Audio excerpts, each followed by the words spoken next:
Bon, je suis André Baudouin, je suis un agriculteur au Québec, à l'intérieur du Canada, et j'interviens pour l'Union des producteurs agricoles du Québec depuis plus de 30 ans en Afrique, dont une bonne vingtaine d'années ici au Sénégal avec le CNCR. Soutenu par les femmes. Centre de transformation dont la tâche sera de préparer des cantines scolaires. Et pour préparer des cantines scolaires, bien, ça prend de l'agriculture. Donc, ce que l'on cherche à faire, en fait, c'est soutenir l'agriculture à travers un centre de transformation soutenu par les femmes pour produire des cantines scolaires destinées aux enfants. Très rapidement, c'est l'objectif que l'on recherche. Et depuis 10 jours que nous sommes ici pour essayer de voir le meilleur emplacement pour atteindre tous les objectifs. Comme Alain le dit avec Thierno, ça fait 6 mois qu'il prépare le terrain, qu'il regarde. Donc, je sais que vous avez déjà eu des visites préalables. Et on est là aujourd'hui pour, je dirais, en quelque sorte, finaliser les discussions avec les gens du milieu. Je vais laisser la parole à Alain qui va aller un peu plus loin dans l'explication et pourra revenir par après. Oui, mon nom est Alain Roy. Je suis membre d'un organisme de coopération en solidarité internationale au Québec qui se nomme le Fonds Solidarité Sud.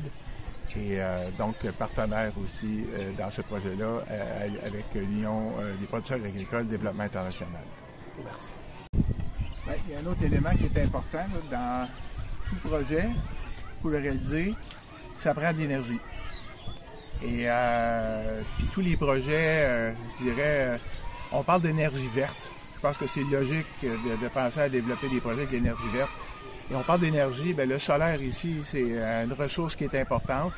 Et dans le cadre de ce projet-là, on pense jumeler deux types d'énergie, l'énergie solaire et la biodigestion, le biodigester. Parce qu'on parle d'un centre de transformation, il y a près de l'énergie pour préparer les aliments.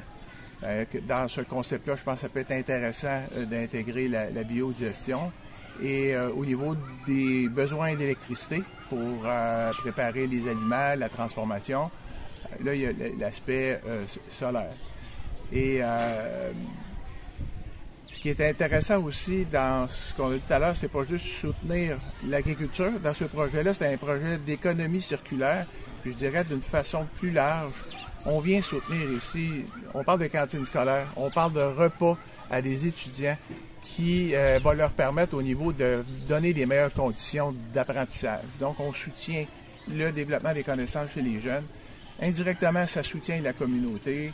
Ça soutient aussi une activité économique auprès des agriculteurs, mais auprès du groupe des transformatrices qui vont, dans cette entité-là aussi, générer des revenus supplémentaires. Donc, c'est en gros là l'approche qu'on souhaite partager ensemble, qu'on partage déjà avec le partenaire qui est le CNCR, mais avec, comme le disait André, on est à la recherche du premier lieu.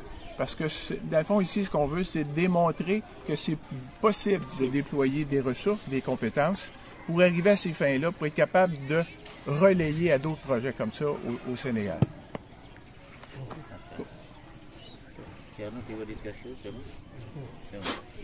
Donc voilà, je vous remercie de vraiment cet accueil, monsieur le directeur. On peut revenir sur la présentation. La présentation. Voilà, je suis Ousseynou Ka, chargé de programme au CNCR et responsable du partenariat Union des producteurs agricoles du Québec Développement international et du CNCR. Alors, vous permettrez avant tout de vous remercier. Je crois que c'est notre troisième rencontre du genre. Quand même, on aura appris et découvert beaucoup de choses. Parce qu'il faut notifier aussi que Diourbel, c'était juste parmi l'une des régions qu'il fallait prospecter pour voir quel est le site le plus à même à porter ce type de programme, ce type d'initiative. Alors, on a sillonné pas mal de régions, ne serait-ce qu'entre 4 et 5 régions. On a eu quand même pas mal d'expériences qu'on a rencontrées. Mais par la force des choses, finalement, je crois qu'il faudra confirmer effectivement que le choix s'arrête à Mbokhodane. Donc, pour plusieurs raisons, hein, parce que comme on a eu à vous l'expliquer au début, il y avait pas mal de critères qu'il fallait remplir, parce que aussi c'est un projet pilote. Donc, il faut ne serait-ce qu'une petite once d'expérience quand même pour s'assurer quand même de la réussite, parce que la réussite, c'est un projet pilote, c'est à réussir pour pouvoir prétendre à la mise à l'échelle. Donc, sur cette base quand même, on est largement au-delà de nos attentes, hein, vraiment. Donc on a carrément dépassé les 90% des attentes. Et ça, quand même, nous permet, donc, après concertation, de pouvoir dire que peut-être les conditions sont réunies pour pouvoir démarrer un projet pilote à Mbokhodane, n'est-ce pas? Ce qu'il faut comprendre dans ce type d'initiative, comme l'a dit ceux qui m'ont précédé à la parole, que c'est un projet d'économie circulaire. En réalité, il y a le doyen qui revient très souvent sur ça. On ne peut pas raisonner en termes de projet. Parce que quand tu dis projet, souvent il y a une date de départ, il y a un terme. Voilà. Alors que nous, on veut s'inscrire dans la durabilité, quoi. Voilà. C'est quelque chose qu'il faut pérenniser et vraiment partager, le diffuser, l'élargir par le maximum de monde pour qu'ils puissent quand même. L'idée c'est de montrer que c'est possible, c'est faisable, n'est-ce pas? Ne pas être attentiste, prendre des initiatives sur la base par exemple d'une énergie qui soit disponible et accessible à tout le monde.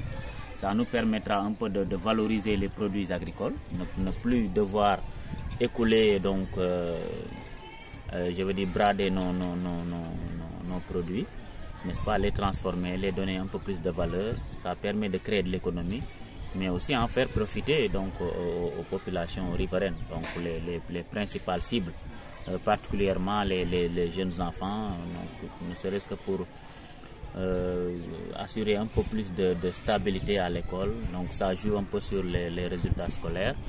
Donc c'est ça qu'il faut comprendre et vraiment aller carrément vers la création d'économie, permettre à ces dames-là, à partir de centres de transformation, de faire des entrées de revenus, mais de s'ouvrir d'autres perspectives. Donc c'est comme ça qu'il faut comprendre ce type d'initiative.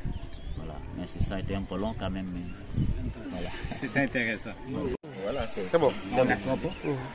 Donc j'aimerais juste préciser quand même une chose. Il faut comprendre que quand même la dynamique, il y a pas mal de parties prenantes qui sont incluses. Hein. Par exemple, je commence tout de suite avec l'URAPD, donc qui va un peu assurer le rôle de supervision. Donc il ne faut pas perdre de vue du fait quand même que vous avez bénéficié de cette initiative-là juste à travers URAPD, n'est-ce pas? Et bon, je sais que vous êtes essentiellement des membres de URAPD, le directeur en l'occurrence, il est membre de URAPD, il y a la présidente de la commission féminine de URAPD. Donc comme je dis à l'entame de mes propos, donc, non seulement ils vont vous assurant la mise en œuvre de ce processus, URAPD pourrait un peu jouer le rôle de supervision, mais également ils vont participer à l'animation. Donc il est prévu quand même, c'est à la fois un centre de transformation mais également un centre de formation. Donc ils vont un peu participer donc, à travers leurs animateurs donc, dans l'animation. Et donc vous voyez que c'est tout un lien donc, du CNCR avec ses partenaires jusqu'à la base, en passant par la FONCS dont URAPD est membre, et donc jusqu'à la base. Donc c'est juste ce link-là qu'il faut comprendre et ne pas perdre de vue quand même que le groupement local a un rôle essentiel à jouer. Voilà, merci beaucoup. On a parlé, un centre de transformation, cantine scolaire, les écoles, l'énergie solaire. Ce sont des infrastructures. Mais il y a une dimension qui est au moins aussi importante que les infrastructures, ce sont les êtres humains.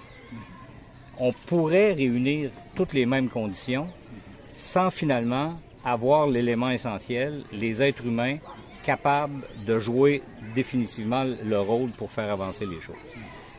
Un de vos compatriotes, Mamadou Sissoko, a dit un jour, chez nous au Québec, lors d'une invitation, beaucoup de gens pensent que la fracture, c'est une fracture du monde. Et il a dit, la fracture, en fait, c'est dans la tête de chaque individu. Et moi, ce qui nous a plu ici, quand on a fait l'analyse, tout le monde ensemble, c'est qu'on a rencontré des femmes transformatrices extrêmement dynamiques. On a rencontré un directeur d'école engagé qui nous a démontré qu'il voulait vraiment faire avancer les choses.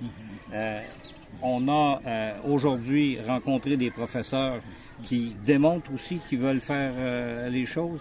Le CNCR, on se connaît depuis longtemps, on sait que l'engagement sera là. Donc, pour nous, les conditions sont réunies. Quand on rencontre le responsable de la case qui éventuellement servira pour le centre de transformation et qui, en plus, est un animateur cinéaste à la télévision, ben, on ne peut pas faire autrement que de considérer que les conditions sont réunies sur le plan humain pour faire fonctionner ce que l'on veut réaliser sur le plan technique et en termes d'infrastructure. Voilà pour nous ce qui fait, et je pense que ça vient d'être dit, je dirais officiellement, et ça sera peut-être plus formel une autre fois, mais effectivement, c'est bien ici qu'on veut démarrer l'expérience pilote. Voilà.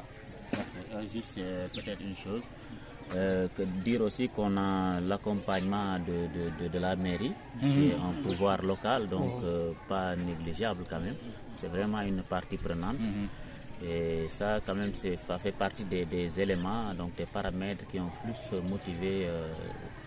C'est bientôt le conseil départemental. Voilà. Et donc, il y a aussi un paramètre fondamental qu'il faut mettre en avant, c'est comme vous avez dit, la ressource humaine. C'est pour ça, d'ailleurs, que le renforcement de capacité sera au cœur de cette initiative. Donc, il faudra former les gens, même s'ils ont vécu quand même, ils ont une expérience, il faut toujours former. Alors tout ça, maintenant cerise sur le gâteau, la communication elle est assurée, en l'occurrence monsieur qui est là, qui va se diffuser, donc vraiment je crois qu'on est sur le bon site quoi. Voilà. Okay. doyen ñu bëggoon rek nga dellu si ci li nga xamante ni moo fi indi woon ñii nga xamante ni ñoo jógee Québec ak ànd kook waa CNCR ñu bëggoon xam rek lan moo nekkoon yitte yi. donc maa ngi nuyu ñëpp di wax rek ne ñu ngi sant yàlla bu baax a baax teral fi nag ay gan yu nga xamante ne comme ni nga ko waxee léegi ay suñu mbokki tubaab yi jógee Québec ak CNCR ak waa IRAP Bambey li leen fi taxoon a ñëw nag mooy benn projet mu nekk nag en phase pilote te yàlla dogaloon école Mboxodan bokk ci ñi nga xamante ne ñoom lañ ci tànnoon pour ñu représenter phase pilote boobu mu nekk dans le cadre donc d'un projet donc bi ñu tuddee économie circulaire nga xamante ne projet la bu nga xamante ne bu yàlla defee mu dox dina am impact communauté éducative école Mboxodan mais aussi toute la communauté donc de Mboxodan ci loolu daal la ñu dalaloon suñu gan yi comme ni ma ko waxee sànq rek mu nekk projet bu nga xamante ne donc ay partenaires ñoo ciy liggéey CNCR ak ñi jóge Québec ak waa IRAPD Bambey. doo ko tënk yow.